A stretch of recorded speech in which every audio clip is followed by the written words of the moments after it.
Okay, so this is the Wednesday lecture for Management 4950. I am recording it after the class has ended because I made a big mistake. I did not hit the record button again. There's just so many tabs I got to click, and I just missed that one. I am so sorry, but I am catching my mistake and I'm rectifying it now. You see, mistakes do happen. So, hey, we just got to understand everyone's going to make mistakes from time to time. Anyway, on to correcting my error. My error, not error. That was another mistake. Okay, so this week we talked about the discussion boards. Make sure that you do 2 replies for each discussion. That's a big part of the discussion board. Also, make sure you use references, even for the guidebook, the 33 ideas. I'll be listing in the announcements the actual reference entry and citation that you can use for that. To look that up in the future, to look up a source in the future, you can put the author's name and the title of their work in a Google search, and it will pull up many instances. It might be an Amazon page, it might be Google Scholar, it could be a number of things, another university, but you should be able to get all the information you need to construct your reference entry doing that. What else was there? Also, make sure that your discussions are 250 words long for the initial post and 75 words long for the replies. And that's not an exact number. There's a give or take window in there, so just get close to that. The discussion for this next week, though, I'm going to be a little more lenient on because I want you to give me the 3 organizations that you looked up in the Cleary Library. Give me a little bit of information about each one. I understand you may not have enough to put into your discussion to come up to 250 words this week, so I'll be a little more lenient. Just make sure you give the organizations and briefly describe the success or failure they encountered. You're going to be needing this for the next few weeks for some projects you got coming your direction. Let's see, what else did we do? We did do a fun exercise, an activity where we got the opportunity to introduce ourselves and to say something that is interesting that many people may not know about ourselves, something we just did today, something we're going to do this evening, and a long-term ambition. For me, and I really wish I had recorded this because it was a really fun exercise to do with the class. For me, my name is Dr. Brian Gagnon, but a lot of people know me as Brian. Academically, it's Dr. G or Dr. Gagnon, Dr. Brian Gagnon, Professor Gagnon, that's fine. But out in the street, hanging out with my friends, I'm just Brian. I'm that bald guy with a long goatee and a couple tattoos. Anyway, right before I did the lecture today, I knocked out 2 loads of laundry. I have this machine I got from Amazon that washes on one side, spin dries on the other, and then I hang stuff up through my apartment. It saves me money, and I don't have to use the communal laundry facility, which this is kind of icky if you think about it. But anyway, long-term ambition. I really want to present a paper to a conference next year in Copenhagen. For I think it's the European Academy of Management. And I've got about 7 pages done. I have all the information I need. I just got to carve time out to write it. And the past few weeks, I've been so busy with the semester starting, I haven't had time really to do much of anything else. So I need to work on my conference paper. Hopefully I'll get some time carved out for that this weekend and I can do some work on that. So if you see me in class or around the halls at school, feel free to ask me, have you gotten any work done on that conference paper? Hold me to be accountable, please. That is a good thing. I welcome it. We went through the slides and finished them up from slide 17. And so I'm going to pull them open and we're going to go through them real quick. There's just so many buttons with this Zoom and everything going on all at once that it's like frustrating to remember to get everything clicked and selected. Okay, so here we go. Let me get down to slide 17.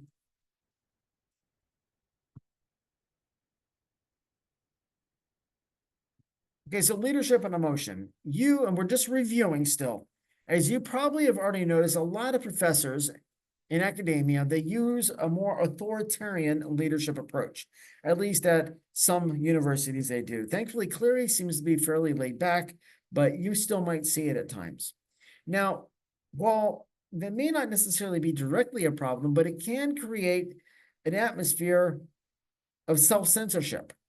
The students may not want to contribute so much or as often in the class because they might fear that they might get an answer wrong, and they might feel that they are humiliated just by having a wrong answer. I don't want you ever to experience that in my class, and so I try to avoid the authoritarian leadership.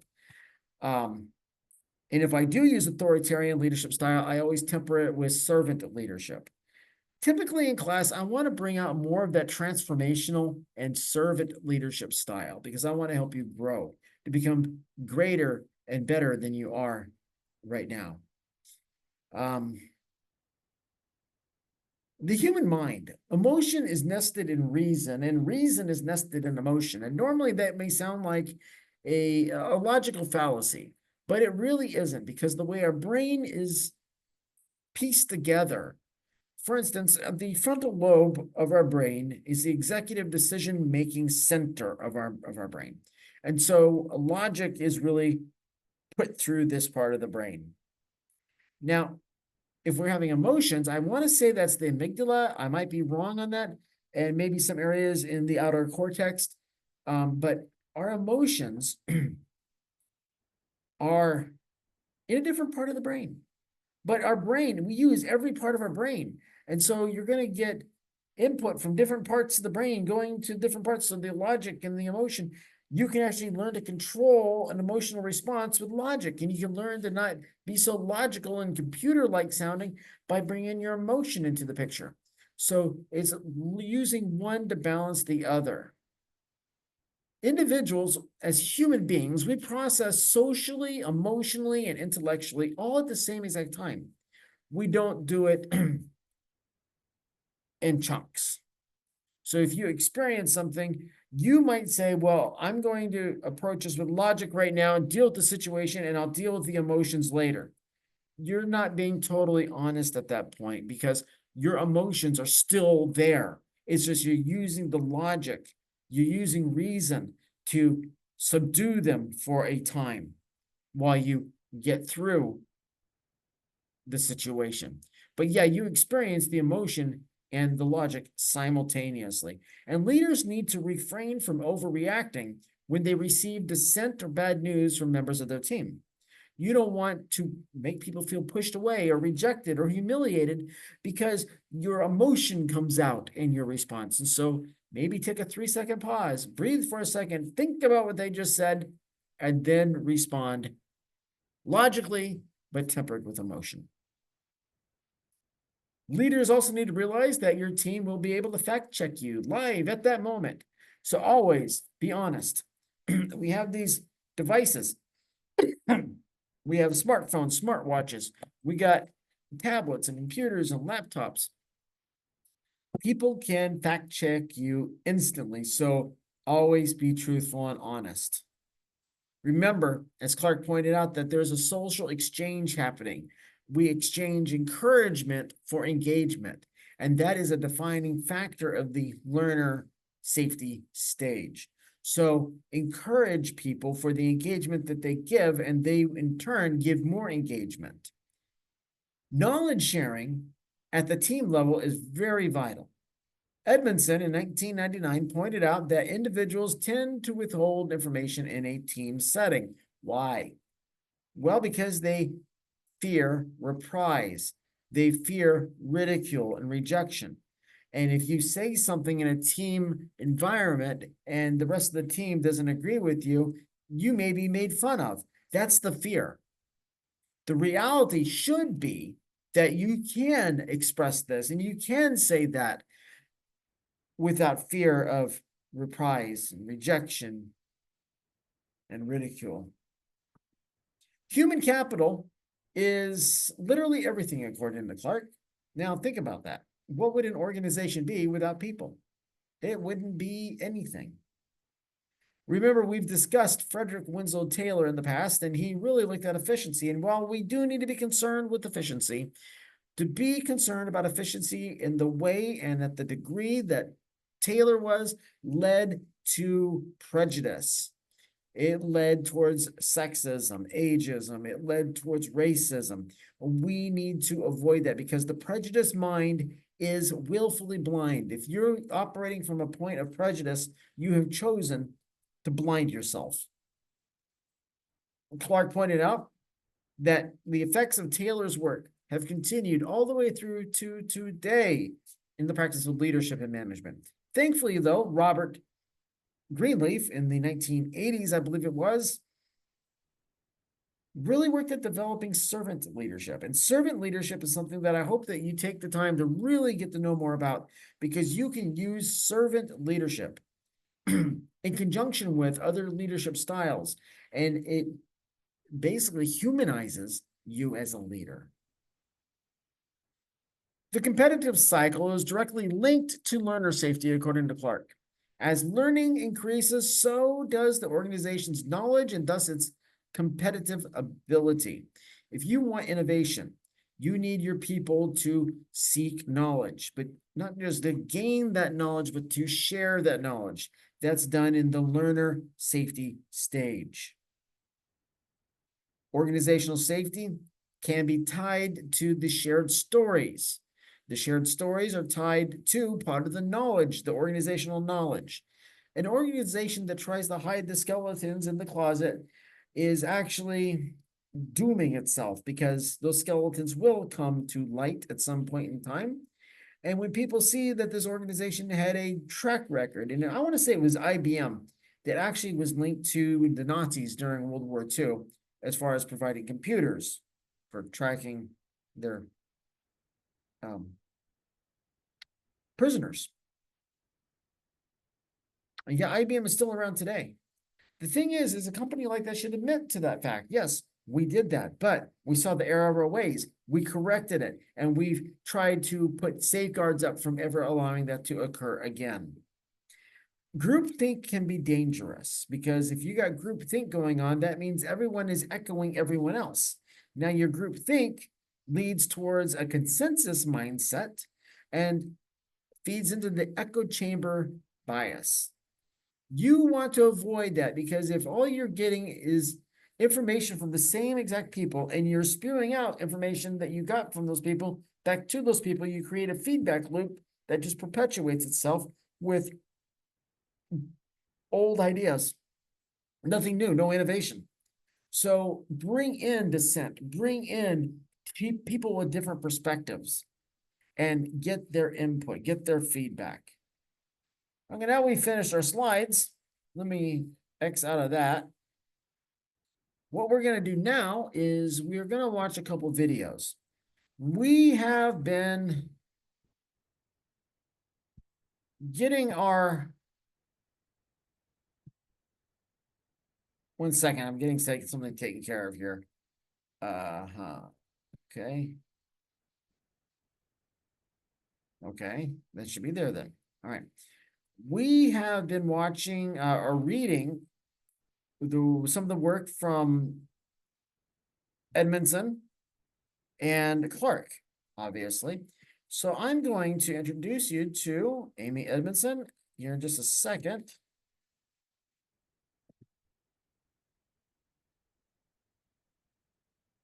We're going to watch this video real quick.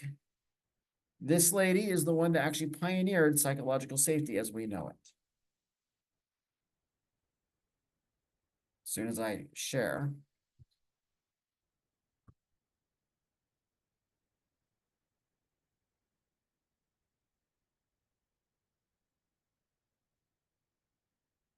Here we go. One of the most important factors in delivering safe and effective care is psychological safety. Allow me to define that as a belief that the workplace is safe for speaking up with ideas, questions, concerns, and even mistakes. And it's a sense of confidence that your voice is valued. You can think of this as a sense of permission for candor, that the workplace is somewhere where we count on your voice being heard, because you never know when you will have had the observation that someone else missed that will be mission critical to delivering safe, high quality care. Now, I want to be clear that psychological safety is not about being nice. It's not about holding back on something you think might be unpleasant. In fact, quite the opposite. It's about candor. It's also, of course, not freedom from conflict. When you're in a psychologically safe workplace, there will be conflict. People will have different points of view, and we'll get into it, and we'll seek to understand each other's views better and come out with a better solution. Psychological safety and a psychologically safe workplace doesn't mean that all of your ideas will be applauded. And it's certainly not permission to slack off. It's not a license to whine. It's not oversharing. We still want people to be thoughtful and considerate in sharing work relevant content. And important to mention, psychological safety isn't the goal. Psychological safety is a means to the goal, and that goal is excellence. That goal is commitment to high quality care. So it's important to recognize that for really high quality care, you need not just psychological safety, you also need urgency and commitment to excellence. If you don't have either psychological safety or a commitment to excellence, then you are working what I call the apathy zone, where your heart isn't in it, you don't much like your colleagues, and you're just not giving the work what you could give it. And certainly if all you had was psychological safety and no commitment to excellence, then you'd be in what we call the comfort zone, where it's quite a relaxed state of affairs. I know that that's not characterizing care delivery today. However, this is the one that worries me. When your commitment to excellence and your sense of urgency are high, but psychological safety is low, I call that the interpersonal anxiety zone, where your commitment to excellence is thwarted by not feeling that your voice is welcome. So finally, if you have both psychological safety and a commitment to excellence, that's the learning zone, that's the high performance zone, that's where problems get solved day in and day out, especially in healthcare delivery.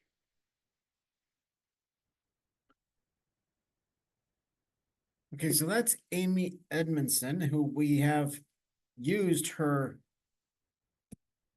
work in our classes. Now we're going to take a look at Timothy Clark. We're gonna watch about 15 minutes here. Kamala Harris has a plan to Sorry. cost down. Today As is president, Tim I will Clark. go after One the second, bad it's apples. Founder and confusion. CEO of She'll Leader work Factor, first it's a global ever leadership federal I know. consulting training and Sorry, I assessment can't do organization. anything. And he's the author, most recently, of The 4 Stages of Psychological Safety, Defining the Path to Inclusion and Innovation. And I'm delighted to have him on the Bregman Leadership Podcast. The issue of psychological safety, Donald I Trump, think, on the other hand, is a super tricky one, especially in high-performing organizations. It's super, super critical, and people often get it wrong. So I'm really happy to have Tim join us. Okay, I am so sorry about that. What happened is since I was sharing the screen, when I opened up another window for YouTube and I went to the video, both of them started playing, but because the screen was open, the controls for Zoom were across the bar at the top, and I couldn't X out of that extra window. So that was the problem. I do apologize. Let me do another screen share and we'll be back in business. So here's Timothy Clark.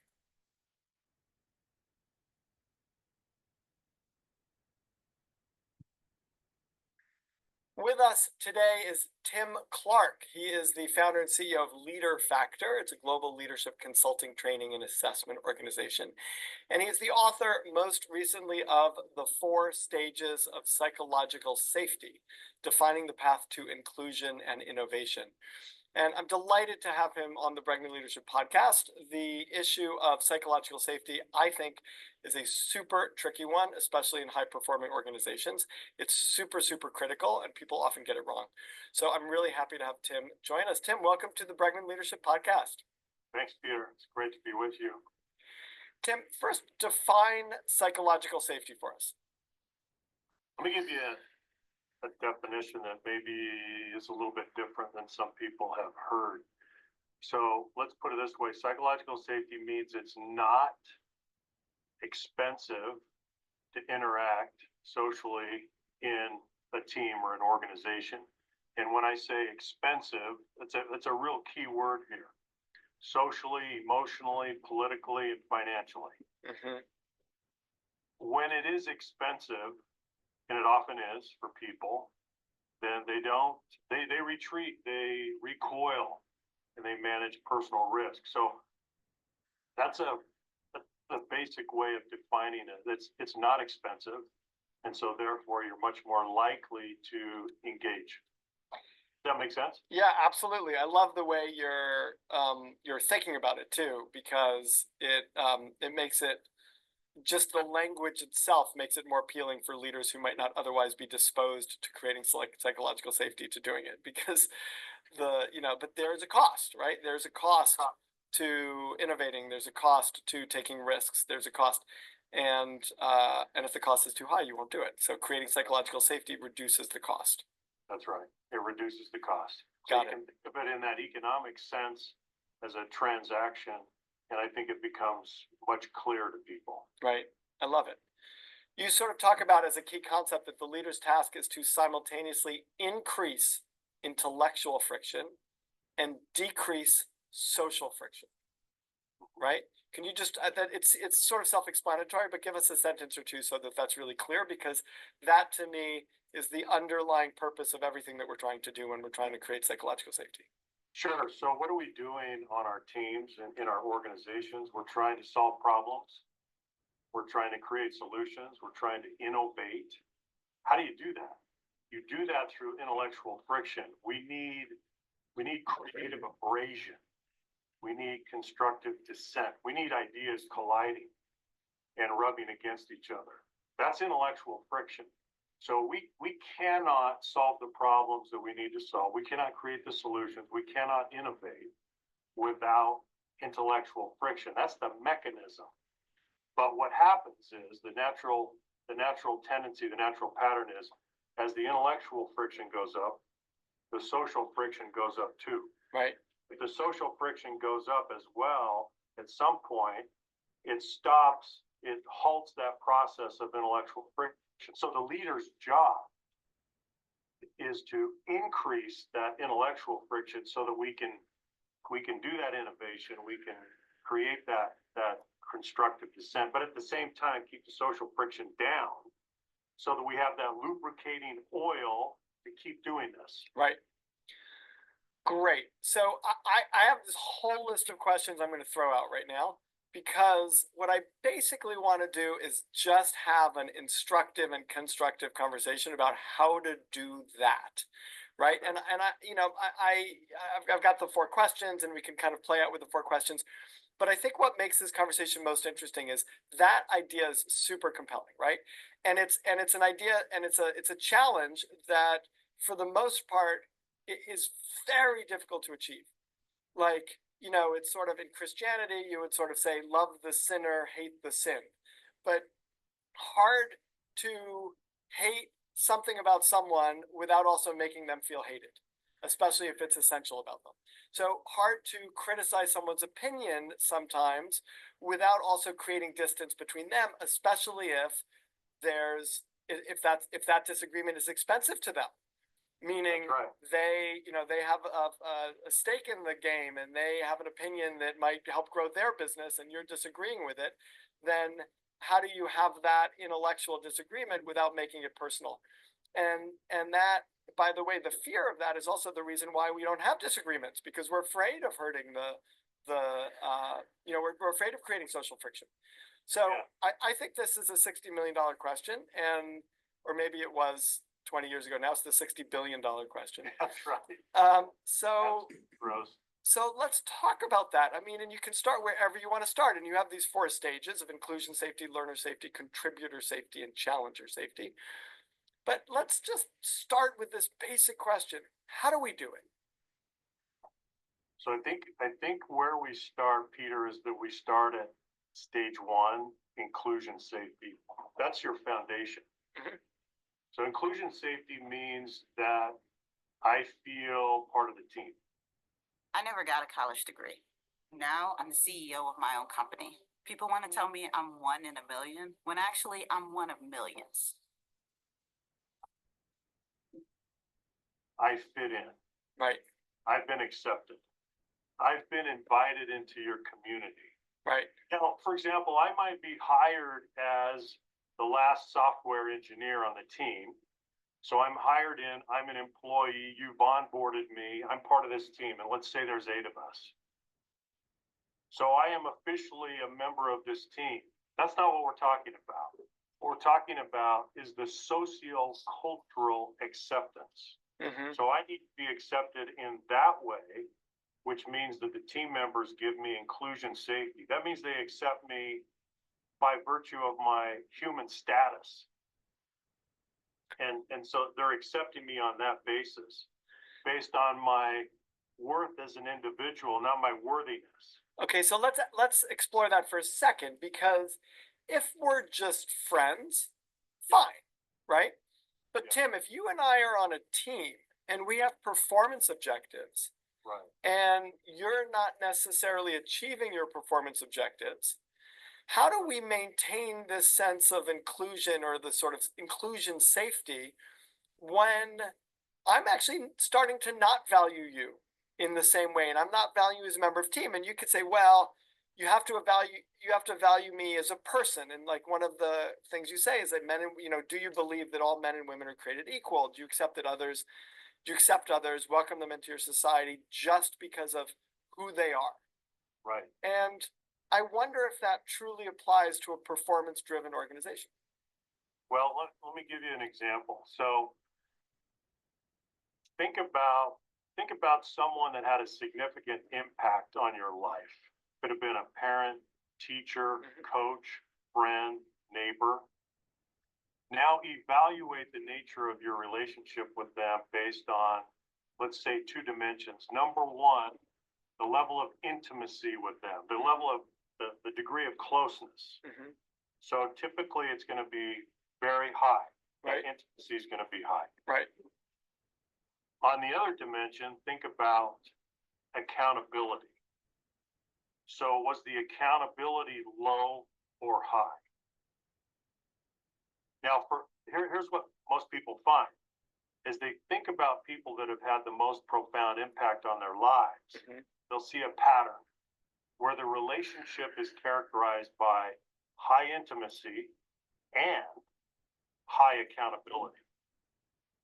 And so if on your team you have a person, say I'm not performing, and you've got to tell me so, and you've got to coach me and help me, if our relationship cannot withstand accountability, then we need to question the nature of the relationship. Mhm. Because solid relationships can withstand accountability. But a lot of people, they back off from the accountability because they think that if they hold someone accountable, it will sacrifice the relationship. Right. That means the relationship's just not there. Right. That's what that means. Now, if we go back to conventional wisdom, right, the old industrial model was maintain personal and professional distance. So it was all accountability, no intimacy. Yeah. Right. But what we have found based on sociometric research and new research coming out of for example, the MIT Human Dynamics Lab, is that the familiarity is not something that you want to run away from. It's something that you want to cultivate. Mm-hmm. Because as you get higher levels of intimacy, as you become closer, if it is authentic intimacy, it can withstand the accountability. Right. And you're going to be able to. So where am I going with this? By the way, that's not true. The opposite, meaning if it's authentic accountability, it can't necessarily handle the intimacy. That's right. Right. That's a very good point. But ultimately, what we're saying is we need to create a relationship that can withstand a high tolerance for candor. Right. That's what we want.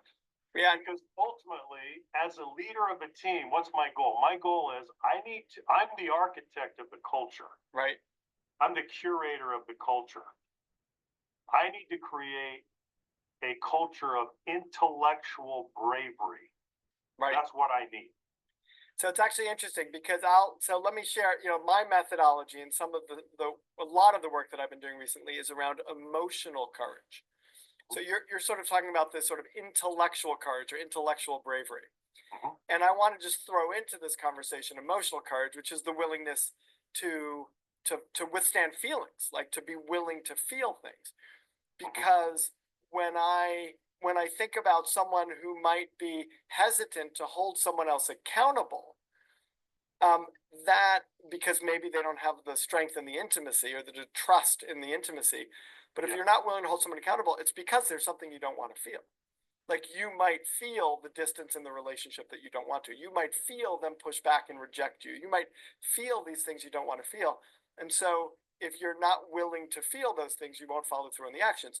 And so the emotional courage, the emotional bravery you need, I think sort of needs to go along with the intellectual bravery. Am I thinking about this? I'm curious how that lands with you. No, I think that's true because in order to create a culture of intellectual bravery, this is what I found in my research is that when we act with invulnerability in an organization, on a team, when we do anything that exposes us to risk or the possibility of loss, Mm-hmm. that vulnerability is either punished or rewarded. It's never neutral. If I put myself out there, my vulnerability gets punished or it gets rewarded. Right. And I'm going to pay very close attention to what happens when I expose myself that way, Right. when I'm vulnerable. Right. So the pattern is what people pay most attention to. So if the leader can reward the vulnerability, even if the suggestions or the input or the feedback, it may not be great, Right. but if the leader can reward that vulnerability, that attempt at contribution, then the person, now you're building the emotional capacity to be intellectually brave. Right. It's all about that pattern. Will the vulnerability be punished? Will it be rewarded? What are some concrete things that the leader can do to reinforce that culture of inclusion? Sure. So let's start with this. The leader has to model a pattern of vulnerability himself or herself. And what does that mean? Give us an example. So that might mean in a meeting, that might mean thinking out loud about ideas, some of which may be silly. Mhm. It may be sharing a past mistake. It may be sharing failures. It's simply revealing the fact that you really are human. You really have made a lot of mistakes. You really have had failures. And you got to share that. And so you create a pattern, you model a pattern of vulnerability that everybody can see. Mhm. Because these days we learn our living. We don't earn our living as much. We learn our living. We need to demonstrate a pattern of aggressive self-directed learning, and we need to do it in front of everybody else. Right. Number two, here's another one. Great.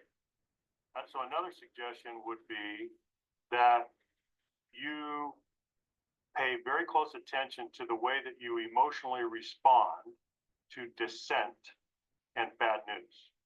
These are the most important signals that you send out to your team. When the dissent comes back, when the bad news comes back, everybody's watching you. That's when you're scrutinized the most. So if you can accommodate that emotionally, it sends very clear signals to your team that, oh, you know what? I guess we do dissent. We do bad news here, and that's okay. But if your emotional response to dissent and bad news is defensiveness, insecurity, if you're shutting people down, everybody gets it. And so they will respond accordingly. So there's a couple of suggestions. Love it. Now, there's a lot of leaders who listen to this podcast. for whom this is really useful advice. There are a lot of people who work for leaders who don't follow the advice. And one of my questions is, if you don't have a leader who can create that, who does create that kind of psychological safety, then it becomes probably unfair to expect that people within the organization will have the intellectual bravery to confront them with it, because probably that will end poorly. So it's like, how do you change this other than from, you know, an aha moment from a leader or someone like you or me coming in from the outside or some other way? And I could tell you, I've come in from the outside and I've worked with leaders for whom eventually I've walked away because I've said they're not interested in changing this behavior. They're not going to be able to. And I'm curious what advice you have for people who are, you know, in that room who don't feel inclusion safety because the leader is not demonstrating that kind of behavior. That reminds me, Peter, of a boss that I had earlier in my career. He was a tyrant. What was his name? Just No, kidding. Just kidding. That's right. So he was a tyrant. He ruled through fear and intimidation. He would push the fear button every day. Mhm. This, by the way, let me just say this to all the listeners out there. Pervasive fear on a team or in an organization is the first sign of weak leadership. That's the first sign. It's symptomatic of weak leadership. The greater the fear, the poorer the leadership. We know that.